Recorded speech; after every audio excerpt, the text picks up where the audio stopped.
Había un hombre de los fariseos que se llamaba Nicodemo, un principal entre los judíos. Este vino a Jesús de noche y le dijo: Rabí, o sea, maestro, sabemos que has venido de Dios como maestro, porque nadie puede hacer estas señales que tú haces si no está Dios con él. Respondió Jesús y le dijo: de cierto te digo, que el que no naciere de nuevo no puede ver el reino de Dios. Nicodemo le dijo: ¿cómo puede un hombre nacer siendo viejo? ¿Puede acaso entrar por segunda vez en el vientre de su madre y nacer? Respondió Jesús: de cierto te digo, que el que no naciere de agua y del Espíritu no puede entrar en el reino de Dios. Lo que es nacido de la carne, carne es, y lo que es nacido del Espíritu, Espíritu es. No te maravilles de que te dije: os es necesario nacer de nuevo. El viento sopla de donde quiere y oyes su sonido, mas ni sabes de dónde viene ni a dónde va. Así es todo aquel que es nacido del Espíritu. Respondió Nicodemo y le dijo: ¿cómo puede hacerse esto? Respondió Jesús y le dijo: ¿eres tú maestro de Israel y no sabes esto? De cierto te digo, que lo que sabemos hablamos, y lo que hemos visto testificamos, y no recibís nuestro testimonio. Si os he dicho cosas terrenales y no creéis, ¿cómo creeréis si os dijere las celestiales? Nadie subió al cielo sino el que descendió del cielo, el Hijo del Hombre que está en el cielo. Y como Moisés levantó la serpiente en el desierto, así es necesario que el Hijo del Hombre sea levantado, para que todo aquel que en él cree no se pierda, mas tenga vida eterna. Porque de tal manera amó Dios al mundo, que ha dado a su Hijo unigénito, para que todo aquel que en él cree no se pierda, mas tenga vida eterna. Porque no envió Dios a su Hijo al mundo para condenar al mundo, sino para que el mundo sea salvo por él. El que en él cree no es condenado, pero el que no cree ya ha sido condenado, porque no ha creído en el nombre del unigénito Hijo de Dios. Y esta es la condenación, que la luz vino al mundo y los hombres amaron más las tinieblas que la luz, porque sus obras eran malas. Porque todo aquel que hace lo malo aborrece la luz y no viene a la luz, para que sus obras no sean reprendidas. Mas el que practica la verdad viene a la luz, para que sea manifiesto que sus obras son hechas en Dios. Después de esto vino Jesús con sus discípulos a la tierra de Judea, y estuvo allí con ellos y bautizaba. Juan bautizaba también en Enón junto a Salim, porque había allí muchas aguas, y venían y eran bautizados. Quizá os preguntaréis: ¿y por qué terminas con este texto? Sí, ya vemos que habla de Nicodemo una vez más, esas palabras con Jesús, pero ¿por qué muestras todo esto? Muy sencillo, reculemos, vayamos un poco hacia atrás. Se encuentra con Jesús de noche. Nicodemo quiere conocer, quiere ahondar. ¿Y cómo se presenta ante Jesús? Para romper un poco ese hielo. ¿Qué? ¿Eres maestro? ¿Has venido de Dios? ¿Es seguro? Porque haces unas señales que si Dios no está con él nadie puede hacer.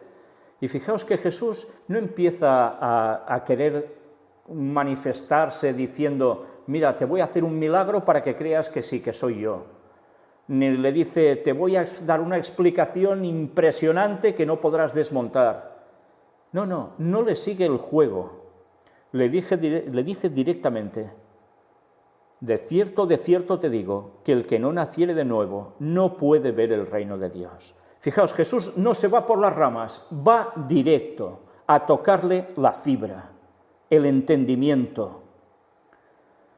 Y Nicodemo, una vez más, busca un poco de tangente, busca una excusa. ¿Cómo? Siendo viejo volveré al vientre de mi madre y volveré a nacer. Jesús, una vez más, se deja de historias, vuelve a ir directo. De cierto te digo, que el que no naciere de agua y del Espíritu no puede entrar en el reino de Dios. ¿Por qué le dice nacer de agua y del Espíritu? Recordemos que Jesús derramó su sangre por nosotros para ser salvos, pero también derramó algo más: agua.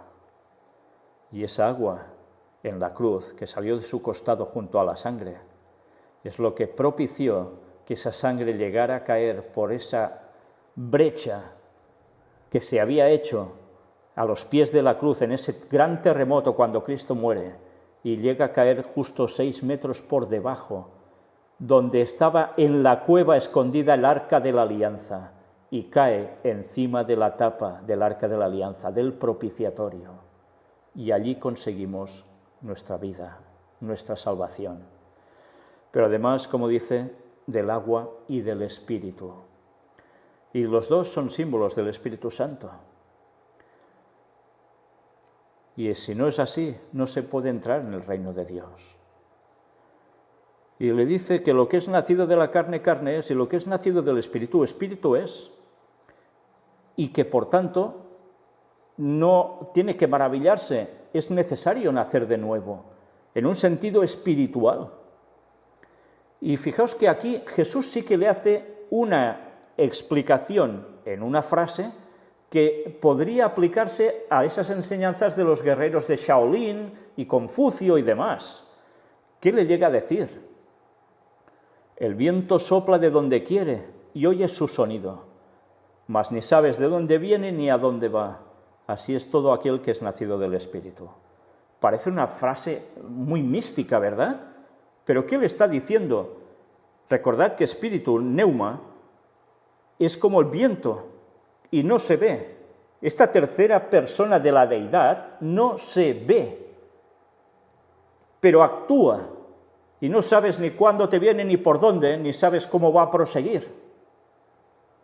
Pero es necesario recibirlo, porque entonces naces de nuevo, porque el Espíritu Santo es el que trabaja en ti y te puede transformar para ser salvo, aceptando a Cristo como tu Salvador.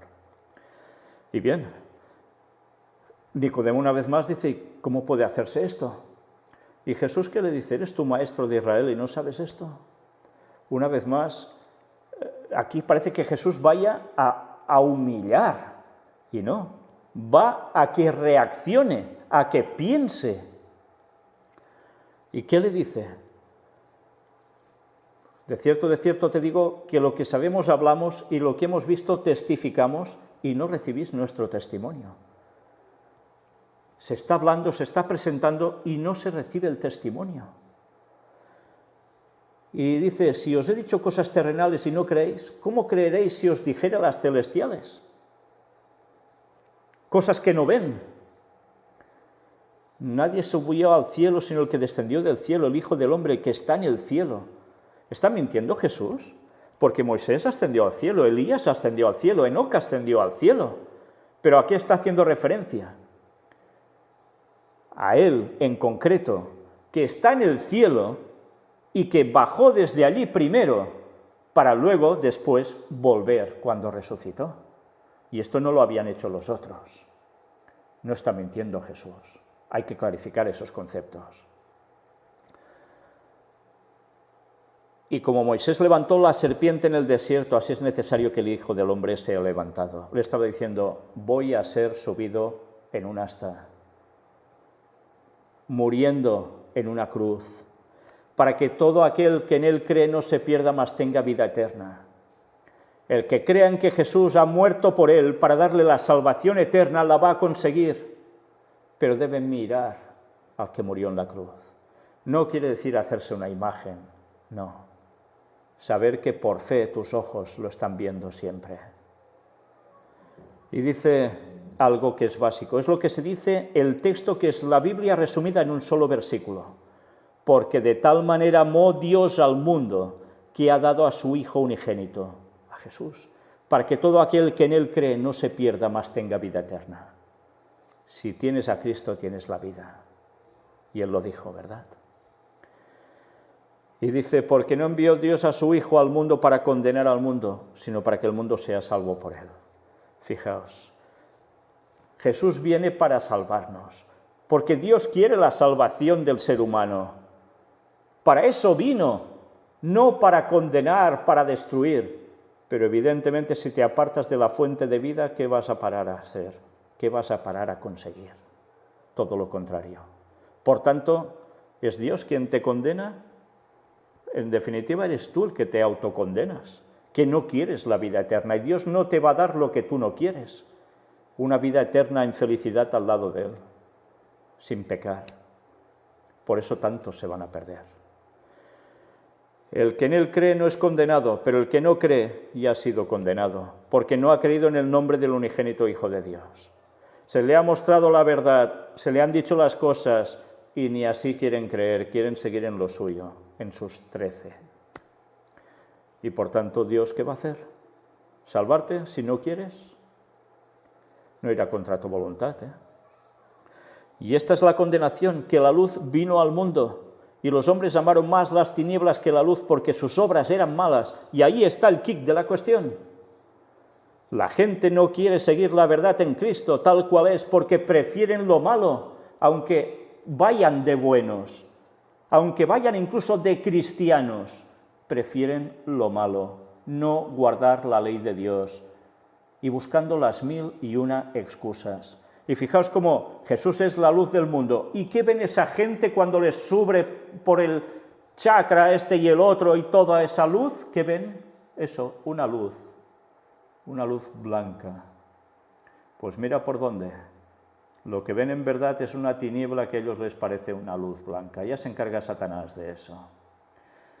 Y aquí vale la pena una vez más destacar las experiencias que personalmente pude tener con manifestación satánica, de que cuando se manifiestan verdaderamente también se manifiestan unas tinieblas asombrosas, unas tinieblas densas, oscuras, como un humo que envuelve donde tú estás y notas su presencia. Jesús, cuando hablaba de tinieblas, no era tan figurativamente. Hay momentos en que Ellen White también escribe sobre esas tinieblas que los ángeles malos ponen alrededor de las personas para que se vean separados de Jesús, de Dios.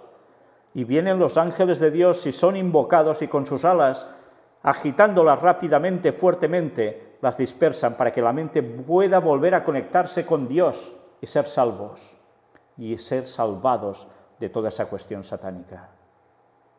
Eso no es una ciencia ficción, eso es una realidad vivida.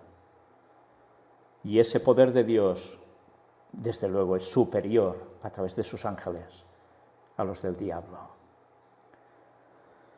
Y dice, porque todo aquel que hace lo malo aborrece la luz y no viene a la luz para que sus obras no sean reprendidas. Y eso es lo que acontece. Prefieren dejar de lado la ley de Dios y abrazar la verdad tal cual es de todo corazón. ¿Por qué? Porque saben que no están obrando bien. Saben, en el fondo, que no están andando en la verdad. Y en consecuencia, ¿qué sucede? Pues que no la quieren conocer. No, se apartan. No sea caso que se muestren sus obras y eso les condene. Sus creencias. Fijaos cómo aquí el centro de la salvación, ¿quién es? Jesús todo el rato. Jesús con su verdad, con la verdad, la única verdad. No es tú mismo que te puedes salvar a ti mismo, ni a través de una energía que te sube por aquí y por allá. No, es Jesús tu Salvador. Y sin eso no hay nada a hacer. Mas el que practica la verdad viene a la luz para que sea manifiesto que sus obras son hechas en Dios. No tiene nada que esconder. Va a la luz, va a Cristo. Y sabe que es pecador, que sigue siendo pecador, pero que Dios lo ayuda a seguir mejorando, a seguir santificándose, porque ya ha sido justificado. Cristo ha pagado por él en la cruz y puede ser salvo por la fe en la gracia de Cristo, dándonos inmerecidamente por gracia la salvación. Pero lógicamente, si no actúas en consecuencia, vas a parar a las tinieblas, por más que creas que has recibido esa luz. Y mirad cómo termina este texto, porque el capítulo continúa, pero yo he decidido terminarlo aquí por algo básico. Después de este episodio de haber hablado con Nicodemo, vino Jesús con sus discípulos a la tierra de Judea y estuvo allí con ellos y bautizaba. Y hemos de clarificar, Jesús bautizaba, pero no bautizaba él, bautizaban los discípulos. Pero es como si bautizara él. ¿Y por qué pongo esto? Pues porque algo más sucedía. Juan bautizaba también en Enón, junto a Salim, porque había allí muchas aguas y venían y eran bautizados.